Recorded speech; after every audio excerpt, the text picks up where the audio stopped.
Number 1.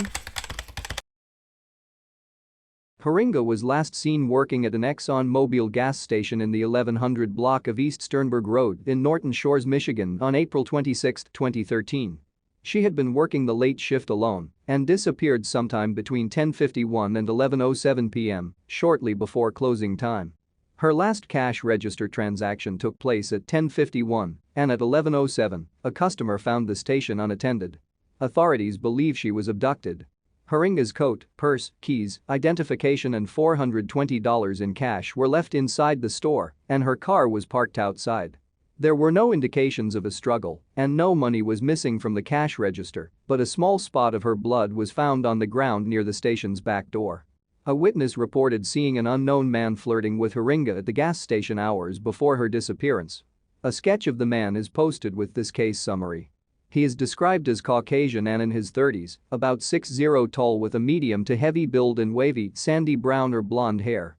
He was wearing a bright red or orange sweatshirt and was driving a silver minivan, possibly a 2005 Chrysler Town and Country. The gas station has no surveillance cameras, but a camera from a business a mile away from it shows a silver minivan driving by at 11:04 p.m., around the time of Haringa's disappearance. In May 2016, over 3 years after Haringa's disappearance, Jeffrey Thomas Willis was arrested and charged with kidnapping a 16-year-old girl, Madison Nygaard, who was able to escape from him after he lured her into his van.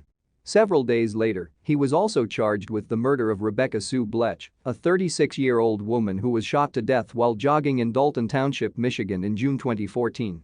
A photo of Willis is posted with this case summary. When police searched his van, they found a .22 caliber semi-automatic pistol with the serial number filed off, ammunition for the pistol, a sheathed knife, 2 video recorders, 5 syringes and bondage material. Willis also had bondage pornography, child pornography, a 5-page list of American serial killers, and a 3-page list of women's names and telephone numbers in his home. Authorities believe he downloaded child pornography off the internet and used a hidden camera to record images of minor girls using the bathroom in his home. He's also been charged in connection with that. Kevin Laverne Blum, Willis's cousin, was charged with lying to police in their investigation into Willis's suspected crimes, including Haringa's disappearance. When he was questioned in mid-May 2016, he said he hadn't seen Willis for almost a year and had never seen him with a handgun. He was later convicted of being an accessory after the fact and sentenced to time served, which was 476 days. But in an interview a month later, he admitted he'd seen Willis in early May and Willis showed him a handgun at that time. He said Willis forced him to take care of Miss Haringa. He said he saw Haringa's nude body and she had head injuries and injuries consistent with sexual assault. At the end of the second interview, he claimed he had made everything up. Willis's van, a silver 2006 Dodge Grand Caravan, resembles the one sought in Haringa's disappearance, and according to his co-workers, he had been to her gas station many times before, as it was along his route to work. His co-workers stated he'd discussed Haringa's case with them after she went missing. In November 2017, Willis was convicted of Blech's murder. He is still awaiting trial in connection with Madison Nygaard's kidnapping. In September 2016, he was charged with Haringa's kidnapping and murder. Although the case presented at his May 2018 trial was almost entirely circumstantial, the jury deliberated only an hour and a half before convicting him. Haringa's body has never been located, but police still hope to find it. Foul play is suspected in her case due to the circumstances involved. Number 2. Amanda was last seen near her family's residence in Fairfield, California on December 27, 1991. She had been at a friend's house 4 doors down from her home when left her brother and a friend between 4:30 and 5 p.m. to ride her bicycle to another friend's house around the corner, 8 doors from home. Amanda never arrived and has not been seen again. Her bicycle was found abandoned a few blocks from her home later that evening. A photo of it is posted with this case summary. An extensive search of the area failed to locate Amanda. A pair of child-sized blue socks were located in the street, however, it is unknown if they belonged to Amanda. A photograph of the street corner where Amanda disappeared is posted with this case summary. Dogs tracked her scent from Larchmont Drive to Oliver Road to the drive-thru at a nearby McDonald's restaurant, then east on Travis Boulevard to the westbound Interstate 80 on-ramp. Authorities believe she was pulled into a vehicle, probably at Larchmont Drive and Salisbury Drive. 2 men have been named as possible suspects in Amanda's case. Authorities announced that Timothy Bindner had a possible connection to her disappearance, as well as the disappearances of Eileen Misheloff, Tara Kasi and Michaela Garricht. A photo of Bindner is posted with this case summary. He maintains his innocence and successfully sued Amanda's hometown of Fairfield, California in 1997 for defamation of character. Bindner, a married sewage treatment plant worker, came to authorities' attention after he began sending birthday greetings to young girls in the East Bay Area. One child's parents contacted authorities and handed over a letter Bindner had written to their daughter. The note was printed backwards and could only be deciphered by holding it up to a mirror. Bindner claimed he sent the cards as a kind gesture because the girls were lonely. Bindner also visited the Oakmont Cemetery gravesite of Angela Bugay, a 5-year-old girl who was abducted and murdered in Antioch, California in 1983. A photograph of Bugay is posted with this case summary. Bindner was never considered a suspect in her murder, and another man has since been arrested in that case. For many years Bindner was also considered a suspect in the June 1988 disappearance of Amber Swartz Garcia from Pinole, California. Bindner approached many of the mothers of missing girls from the East Bay Area, offering his assistance, including Amber and Michaela's families. Investigators asked Amber's mother to maintain a quasi-friendship with Bindner in hope of learning if he was connected to any of the girls' cases. She and authorities agreed that Bindner appeared to playing mind games with victims' loved ones and law enforcement. Many people theorize that Bindner enjoyed taunting families into thinking that he may have been involved in the presumed abductions. He was once arrested for annoying 2 little girls whom he was trying to lure into his van, but the charges were later dropped. Bindner often drove around in a light blue Dodge van with a license plate that said "Love You." Inside the van was wallpapered with many pictures of children. A photograph of the van is posted with this case summary. Bindner refers to himself as a good Samaritan. He asked Linda Golston, a reporter for the San Jose Mercury News, to interview him at Oakmont Cemetery at 4:30 a.m. He played his favorite song on her car stereo, "Jesus, Here's Another Child to Hold." Bindner told Goldston that he thought of the missing girls as his children. She asked him how he believed the abductions occurred, and he said one child was submissive, but another fought back against her assailant. Bindner added that he was guessing about the girls' reactions. Bindner wrote a letter to a law enforcement agency in the late 1980s, stating that he believed the next girl who would be abducted from the area would be about 9 years old. Michaela disappeared shortly thereafter, she was 9 at the time of her abduction. Bindner also sent a holiday card to a profiler for the FBI in 1990. The card depicted an image of a young girl holding up 4 fingers. Amanda vanished in 1991 at the age of 4. Search dogs traced Amanda and Amber's scent to Bugay's grave. Authorities never had enough evidence to prove Bindner was connected to their cases, although he was known for visiting the cemetery on occasion. Bindner was given a Heroism Award by the California State Patrol after assisting victims in the 1989 San Francisco earthquake. He has never been charged in any of the cases. Curtis Dean Anderson, who was convicted of the 2000 kidnapping and molestation of a young California girl, was also mentioned as a possible suspect in Amanda's case. Investigators searched Anderson's mother's residence in June 2001 for evidence linking him to other missing girls' cases, but nothing was located. In 2009, however, they announced that Anderson had confessed to Amber's murder a month before he died in prison in 2007, and they were closing her case and ending the search for her. Police spent 18 months investigating his statement and couldn't find any evidence to refute it. He is also considered a suspect in the 1999 disappearance of Carla Rodriguez. Amanda has never been located. Foul play is suspected in her case due to the circumstances involved. Number 3. Travis was last seen by his father at about 10:30 a.m. on March 10, 1991. His father was repairing some chainsaws near their cabin in Riverside, California. Travis wandered into some bushes to relieve himself. When he did not return after 10 minutes, his father went looking for him. He could not find him anywhere. Travis has never been heard from again. The cabin was located in a rural, mountainous area.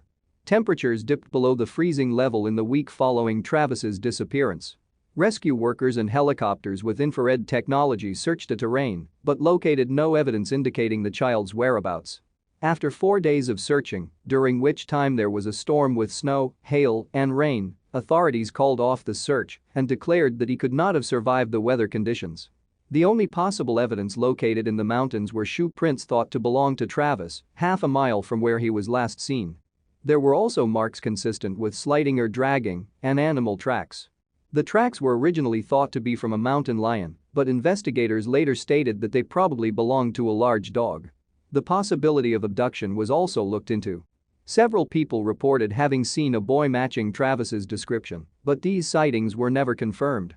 His case is similar to that of Laura Bradbury, also 3 years old, who disappeared from Joshua Tree National Park in 1984.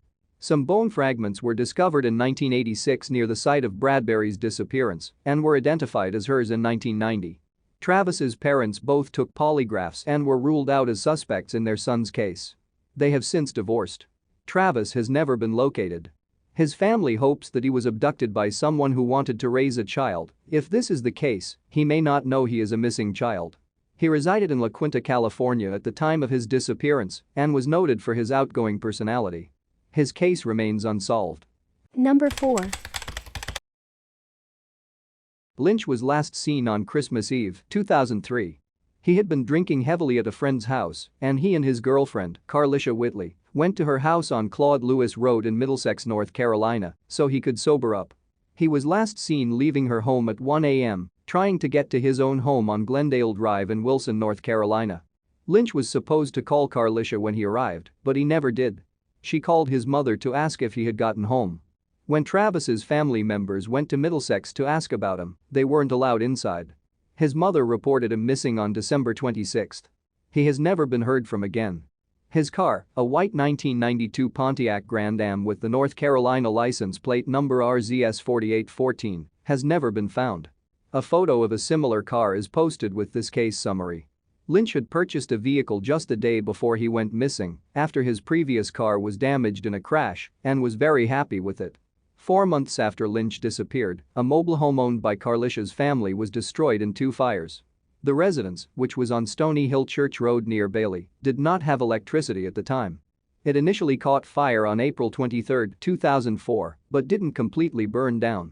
A few days later, there was another fire at the home, which destroyed it. The home was occupied by Sean Fonte Whitley at the time of the fires. He is currently serving a term in federal prison for unrelated drug offenses and is due to be released in 2021.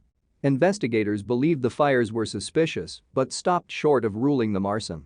They think the fires may have been related to Lynch's disappearance. It's uncharacteristic of Lynch to leave without warning. He has a violent temper, and investigators theorize he got into a physical altercation with someone that resulted in his death. His case remains unsolved. Number 5. Carla was last seen at her family's residence at the Eastwood Public Housing Project on Airport Highway in Birmingham, Alabama, during the evening hours of August 12, 1980. She and her mother were watching television, and then her mother went to bed. Her mother awoke at approximately 4:30 a.m. on August 13 and discovered the doors to their apartment were wide open. Chairs had been pushed back from the living room table, and a soft drink bottle had been overturned as well. Carla's new sandals were near the couch where she had placed them the night before, and her belt was lying on the ground outside the front door.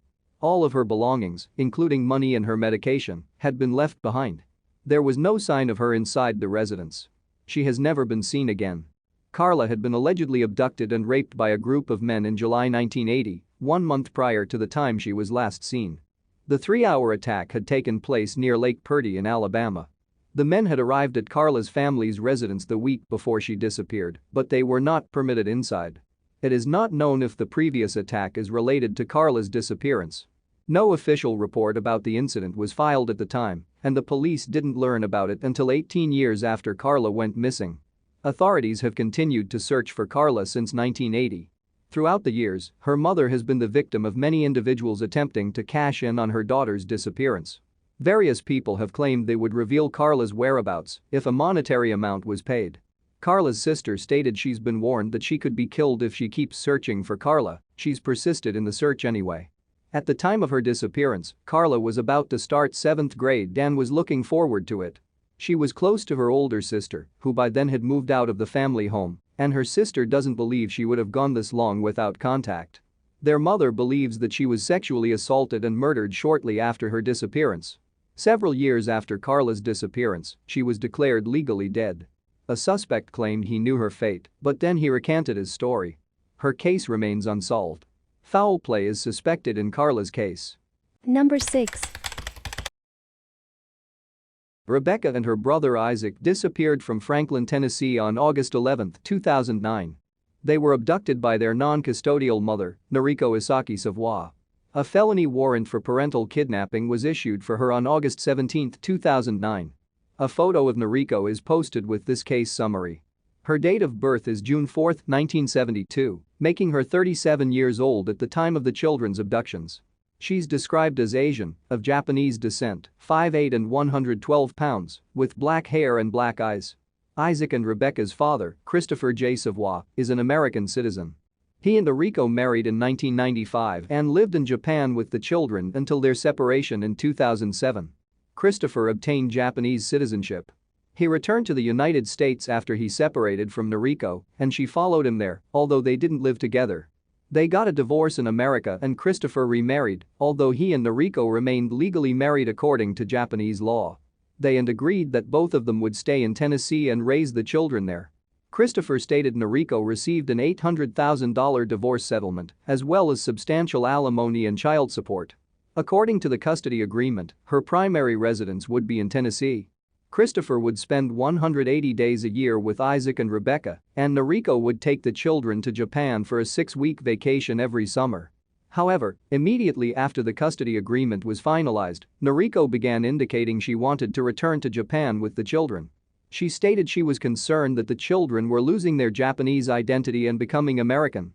Christopher filed for a restraining order to prohibit her from taking the children to Japan, but Noriko challenged the order in court. The judge permitted her to take Rebecca and Isaac to Japan for their 6-week summer vacation, relying on her word that she would return them to the United States per the custody agreement.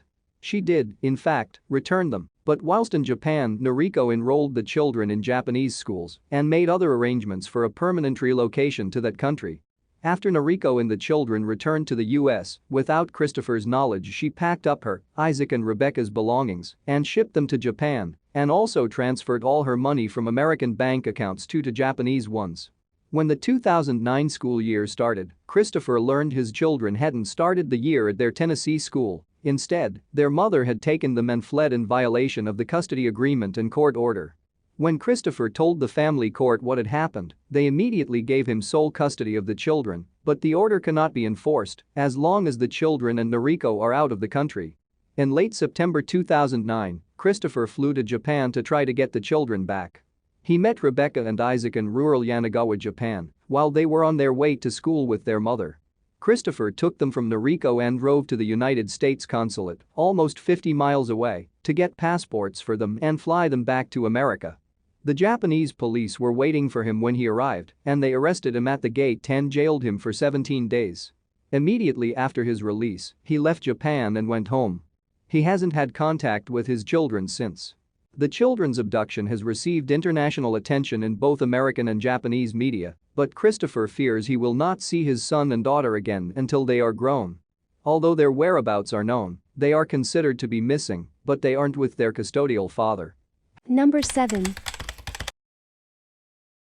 Elvis was last seen in Myrtle Beach, South Carolina at 2 a.m. on December 18, 2013. She went on a first date on the evening of December 17, and her date dropped her off at her house in the 500 block of White River Drive just off River Oaks Drive.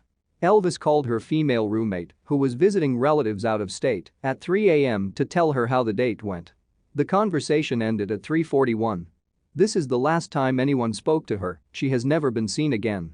At 10:43 p.m. on December 19, the day after she was last seen, Elvis's dark green 2011 Dodge Intrepid with South Carolina license plates was found locked and abandoned at the Peachtree Boat Landing along the Waccamaw River in Socastee, South Carolina.